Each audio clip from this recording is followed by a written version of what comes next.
আসসালামু আলাইকুম প্রিয় শিক্ষার্থী বন্ধুরা, আশা করি সবাই ভালো আছো। আলহামদুলিল্লাহ আমি ভালো আছি।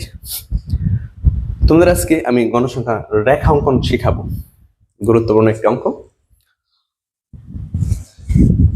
তো স্ট্যাটিস্টিকে কোনো চিত্র অঙ্কন করতে গেলে আমি শুরুতে যে কথাটা বলে থাকি, পরিসংখ্যানে যে কোনো চিত্র অঙ্কন করতে গেলে তুমি প্রথমে দেখে নিবা যে প্রদত্ত শ্রেণী যেটা, ওই শ্রেণীটা কোন পদ্ধতি দেওয়া আছে, অন্তর্ভুক্ত না বহির্ভূত।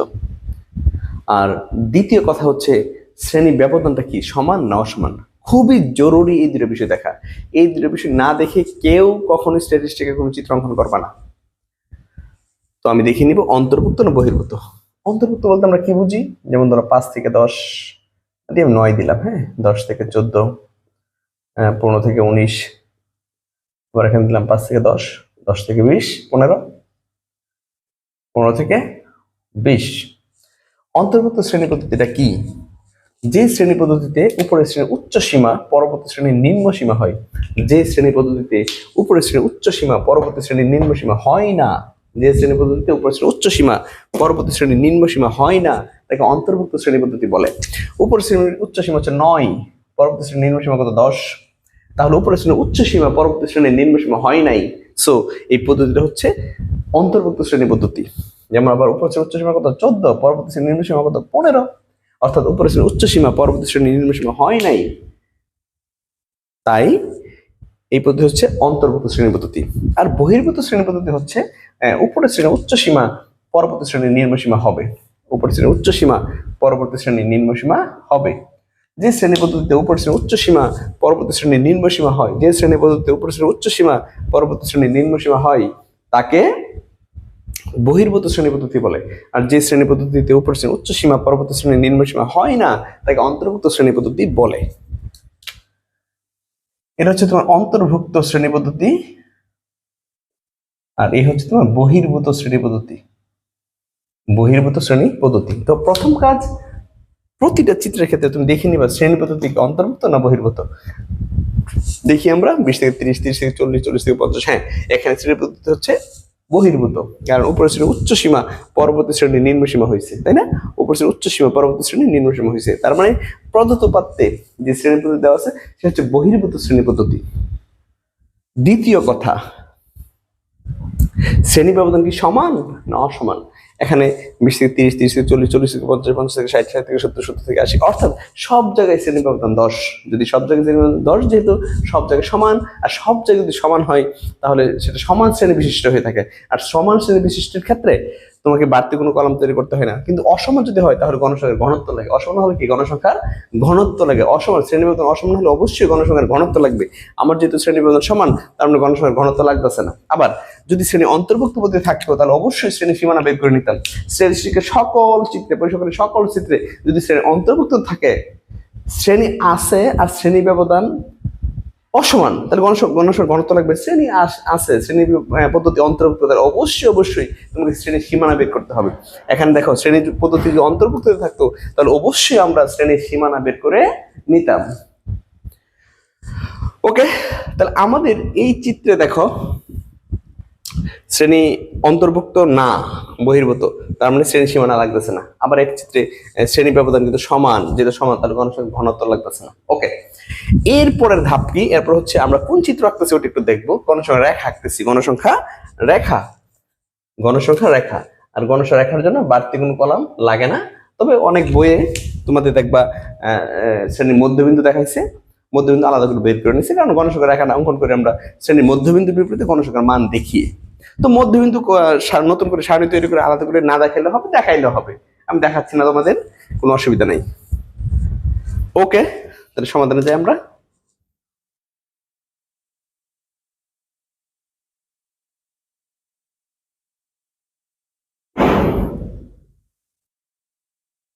প্রদত্ত উপাত্ত হতে গণসংখ্যার রেখা অঙ্কন করা হলো।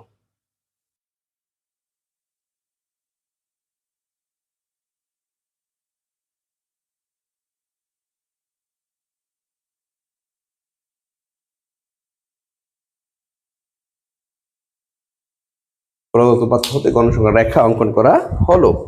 ব্যাস, আমরা গণসংখ্যা রেখা অঙ্কন করব।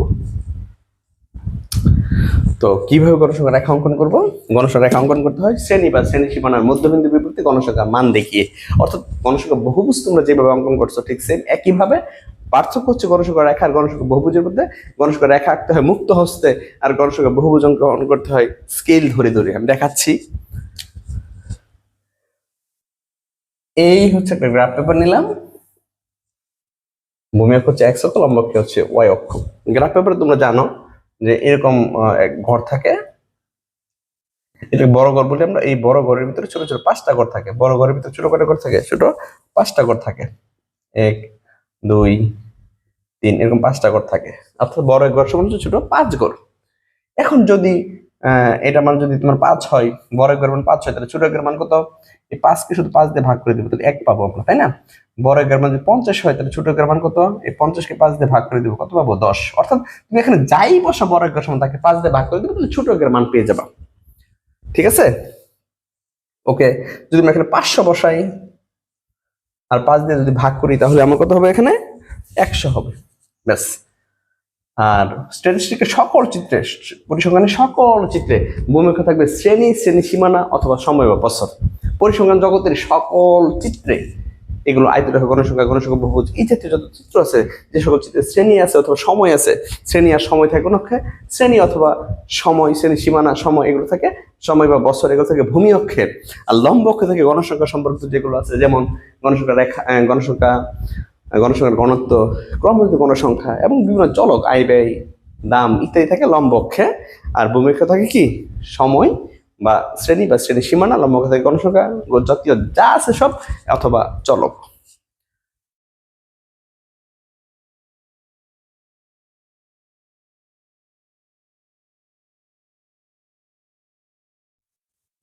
আমরা এখানে শ্রেণী ব্যবধান দেখি কত করে। শ্রেণী ব্যবধান আছে 10 করে, তাহলে আমি 10 করে দেবো। শুরু হয়েছে 20 থেকে, আমি 20 থেকে ধরবো এখানে 20।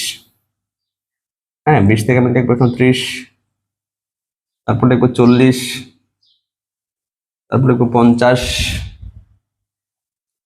60, 70, তারপর লিখবো 80। ব্যাস। আর লম্ব অক্ষে থাকবে গণসংখ্যা, গণসংখ্যা সর্বোচ্চ মান হচ্ছে 12। এখানে কিন্তু ছোট 5 ঘর, এখানে কিন্তু ছোট ছোট 5 ঘর আছে, তাই না? 1 2 3 4 5, 1 2 3 4 5, 1 2 3 4 5, প্রত্যেকটার মধ্যে ছোট ছোট 5টা ঘর আছে। এখানে শ্রেণী বেতন 10, এখানে 10, এখানে 10, এখানে সব জায়গায় 10, বাট প্রথমে 20, এই কারণে দুটো টান দিয়ে দিবা, অসমতাটা দূর হয়ে গেছে। আমরা অনেক সময় ছোটবেলায় স্যাররা আমরা পড়াইতো এরকম জিগজাগ দিয়ে। আর লম্ব অক্ষে যদি আমি ছোট 5 ঘর সমান, এখানে কিন্তু 5টা ঘর আছে, তাই না? ছোট 5টা ঘর আছে। এই ছোট 5 ঘর সমান যদি আমি 1 ধরি, তাহলে 12 পাইতে আমাকে 12টা ঘর লাগবে, তাই না? 12টা ঘর ধরতে হবে না, দরকার তাই আমরা 1 ধরবো না, আমরা 2 করে ধরি। তো যদি এখানে 2 ধরি, 2 ঠিক সমদূরত্বে ধরবো আমরা 4, ঠিক সমদূরত্বে 6, ঠিক সমদূরত্বে 8, সমদূরত্বে 10, সমদূরত্বে 12। আর এখানে থাকবে তোমার গণসংখ্যা, গণসংখ্যা এফ। আর ভূমি হচ্ছে শ্রেণী বা শ্রেণী ব্যক্তি, শ্রেণী ব্যক্তি। ওকে, এইবার যে কাজটা করবো আমরা, শ্রেণী ব্যক্তির মধ্যবিন্দু বিপরীতে গণসংখ্যার মান দেখা। মধ্যবিন্দু কি? 20 থেকে 30, মধ্যবিন্দু হচ্ছে 25। 25 কোথায়? এই আড়াই ঘরে, 1 ঘর 2 ঘর পরবর্তী ঘরে অর্ধেক হচ্ছে মধ্যবিন্দু। এখানে 1 ঘর 2 ঘর পরবর্তী ঘরে অর্ধেক হচ্ছে মধ্যবিন্দু। 40 50 এই মাঝখানে আড়াই ঘর হচ্ছে মধ্যবিন্দু। আমি প্রত্যেকটা মান নেব মধ্যবিন্দু বিপরীতে। তাহলে 20 থেকে 30 এই মধ্যবিন্দু বিপরীতে হচ্ছে, 20 থেকে 30 এর মধ্যবিন্দু বিপরীতে হচ্ছে 5। আমি 5, এই যে 20 আর 30 এর মধ্যবিন্দু হচ্ছে এই 25, আড়াই ঘর 5 যাবে। 5 কোথায়? 4 আর 6 এর মাঝে। 5 হচ্ছে 4 আর 6 এর মাঝে। তাহলে 20 থেকে 30 এর মধ্যবিন্দু বিপরীতে 5 এর একটা বিন্দু দিব, এই একটা বিন্দু দিলাম। তারপর 30 থেকে 40 এর মধ্যবিন্দু বিপরীতে 8 এ যায় একটা বিন্দু দেবো। 30 থেকে 40 মধ্যবিন্দু বিপরীতে 8 এ যায় একটা বিন্দু দেবো, একদম 8 এ গিয়ে একটা বিন্দু দিব। তারপর 40 থেকে 50 এর মধ্যবিন্দু বিপরীতে 7 এ যায় একটা বিন্দু দিব, 7। 7 হচ্ছে 6 আর 8 এর মাঝে, 7 হচ্ছে 6 আর 8 এর মাঝে, 6 আর 8 এর মাঝে। তারপর 50 থেকে 60 এর মধ্যবিন্দু বিপরীতে 12 থেকে একটা বিন্দু দেবো, 50 60 মধ্যবিন্দু বিপরীতে 12 থেকে একটা বিন্দু দিব। ঠিক আছে, এই 12 থেকে একটা বিন্দু দিব। তারপর 60 থেকে 70, এই 60 থেকে 70 এর মধ্যবিন্দু আড়াই ঘর, এই মধ্যবিন্দু বিপরীতে 10 এ গিয়ে একটা বিন্দু দেবো। কোথায়? 10 এ গিয়ে একটা বিন্দু দেবো, 10। আবার 70 থেকে 80 মধ্যবিন্দু বিপরীতে 8 গিয়ে একটি বিন্দু দেবো। 70 থেকে 80 মধ্যবিন্দু বিপরীতে 8 গিয়ে একটি বিন্দু দেবো। 8 এই 8 হচ্ছে এই 8 বরাবর একটা বিন্দু দিয়ে দিব, ঠিক আছে, একদম মধ্যবিন্দু বিপরীতে। এরপরে দেখো তুমি প্রত্যেকটা মধ্যবিন্দু বিপরীতে আমি গণসংখ্যার মান দেখাইছি। এবার যদি তুমি গণসংখ্যা বহুভুজ অঙ্কন করতে চাও তাহলে প্রত্যেকটা বিন্দু স্কেল ধরে ধরে যোগ করবা, একদম স্কেল ধরে ধরে যোগ করবা প্রত্যেকটা বিন্দু, তাহলে তোমার গণসংখ্যা বহুভুজ পেয়ে যাবা। আর যদি মুক্ত হস্তে যোগ করো, মুক্ত হস্তে অর্থাৎ স্কেল ছাড়া যদি এরকম ধরে ধরে যোগ করো তখন সেটা হয়ে যাবে গণসংখ্যা রেখা। যেমন এই যে আমি যোগ করছি এক বিন্দু থেকে আরেক বিন্দু, স্কেল ছাড়া যোগ করবা, হ্যাঁ, এই হচ্ছে গণসংখ্যা রেখা। এবং সর্বনিম্ন সংখ্যা লাগাই দিবা, সর্বনিম্ন হচ্ছে 20, আমি এখন 20 তে লাগাবো। আবার এখন সর্বোচ্চ হচ্ছে 80, আমি 80 তে লাগাবো। এই হচ্ছে তোমার গণসংখ্যা বহুভুজ, সরি গণসংখ্যা রেখা। এই মুক্ত হস্তে অঙ্কন করলাম আমরা কি গণসংখ্যা রেখা। এইভাবে আমরা সুন্দর করে গণসংখ্যা রেখা অঙ্কন করে নিব। আশা করি সবাই বুঝতে পেরেছো। আমার ক্লাস যদি ভালো লাগে অবশ্যই তুমি তোমার বন্ধু বান্ধব সবার সাথে আমার অনলাইন ক্লাসের ব্যাপারে শেয়ার করবে। সবাই ভালো থাকো, সুস্থ থাকো। আসসালামু আলাইকুম।